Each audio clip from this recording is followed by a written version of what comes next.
क्या हो अगर समय एक सीधी रेखा में नहीं बल्कि एक चक्र में चलता हो? चलिए आज एक बहुत ही दिलचस्प धारणा को समझते हैं, जो पवित्रता और मोक्ष का एक बिल्कुल अलग रास्ता दिखाती है।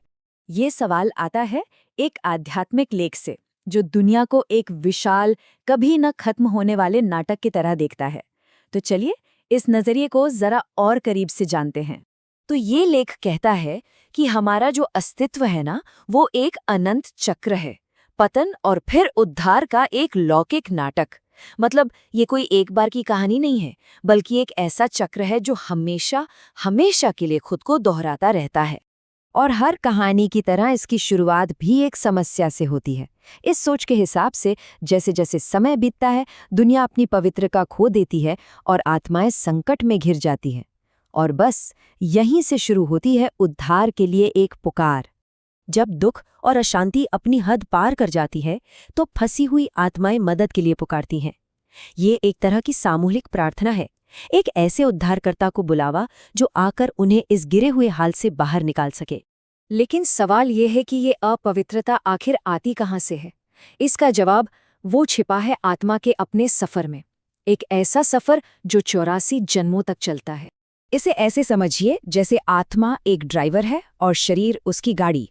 ये लेख बताता है कि आत्मा एक अविनाशी, सितारे जैसी चमकीली चेतना है जो हमारे इस भौतिक शरीर को चलाती है, लेकिन वो खुद इस शरीर से बिल्कुल अलग है।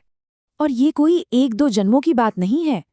ये लेख बताता है कि एक आत्मा इस लौकिक नाटक में ज्यादा से ज्यादा 84 बार जन्म लेती है, मतलब 84 भूमिकाएं निभाती है।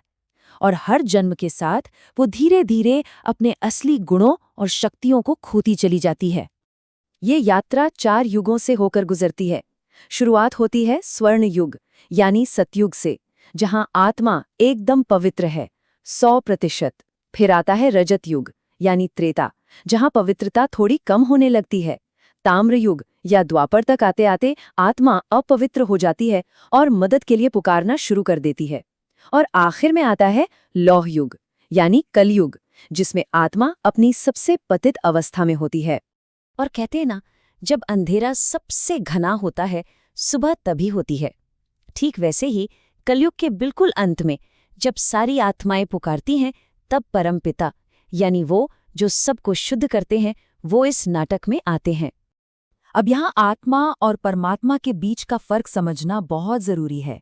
देखिए, आत्मा जन्म और मृत्यु के चक्र में आती जाती है और समय के साथ अपवित्र हो जाती है, लेकिन परमात्मा इस चक्र से बिल्कुल परे हैं। वो हमेशा पवित्र रहते हैं और ज्ञान के सागर हैं। अच्छा, अब ये जो दिव्य हस्तक्षेप है ना, ये ऐसे ही कभी भी नहीं होता। ये एक बहुत ही खास छोटे से समय में होता है, जिसे संगम युग कहा जाता है। ये पुराने चक्र के अंत और नए चक्र की शुरुआत के बीच का वो संगम है, जहां ये महान परिवर्तन संभव होता है। अब क्योंकि परमपिता का कोई अपना शरीर नहीं है, वो निराकार हैं, तो वो कोई दिव्य जन्म नहीं लेते, बल्कि वो एक साधारण मनुष्य के शरीर का आधार लेते हैं, ताकि अपनी संतानों यानी हम आत्माओं को सीधे सीधे ज्ञान दे सकें। तो चलिए अब सबसे जरूरी सवाल पर आते हैं। आत्माओं को फिर से पवित्र करने की ये प्रक्रिया आखिर है क्या? इसका तरीका क्या है? तो ये लेख एक बात बिल्कुल साफ करता है कि पवित्रता कोई बाहरी चीज नहीं है। गंगा में स्नान करने जैसे रीति रिवाज शरीर को तो साफ कर सकते हैं, पर आत्मा पर जो कर्मों की मैल चढ़ी है, उसे नहीं धो सकते।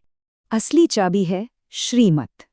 श्रीमत का मतलब है वो श्रेष्ठ निर्देश जो सीधे परमपिता से मिलते हैं। सिर्फ इन दिव्य सलाहों पर चलना ही आत्मा की शुद्धि और मुक्ति का एकमात्र रास्ता है। लेकिन इन निर्देशों पर चलने के लिए एक बहुत जरूरी शर्त है, और वो है अटूट विश्वास। मतलब आत्मा को अपनी खुद की समझ को एक तरफ रख के पूरा भरोसा करना होता है कि जो रास्ता पिता दिखा रहे हैं, वही सही मंजिल तक ले जाएगा। परिणाम की जिम्मेदारी भी फिर उन्हीं की होती है। तो अब आते हैं इस पूरी प्रक्रिया के नतीजे पर। इस दिव्य हस्तक्षेप और आत्माओं के प्रयास का आखिर फल क्या मिलता है? वो है स्वर्ग की फिर से स्थापना। इसका नतीजा एक जबरदस्त बदलाव है। पुरानी अपवित्र दुनिया का विनाश हो जाता है और उसी धरती पर एक नई पवित्र दुनिया यानी स्वर्ग की स्थापना होती है। जो आत्माएं पवित्र बन जाती हैं वो इस नए स्वर्ण युग में लौट आती हैं और चक्र फिर से शुरू होने को तैयार हो जाता है। तो कुल मिलाकर इस पूरी प्रक्रिया का मकसद सिर्फ एक है, आत्माओं को उनकी खोई हुई पवित्रता वापस दिलाना, ताकि वो फिर से स्वर्ग के लायक बन सकें। और जब वो लायक बन जाते हैं तो आने वाले स्वर्ण युग के मालिक बनते हैं और ये नाटक एक बार फिर से शुरू हो जाता है। और यहीं पर ये लेख हमें एक बहुत गहरे सवाल के साथ छोड़ जाता है।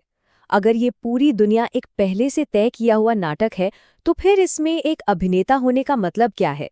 इसी विचार के साथ आज की ये चर्चा यहीं समाप्त करते हैं।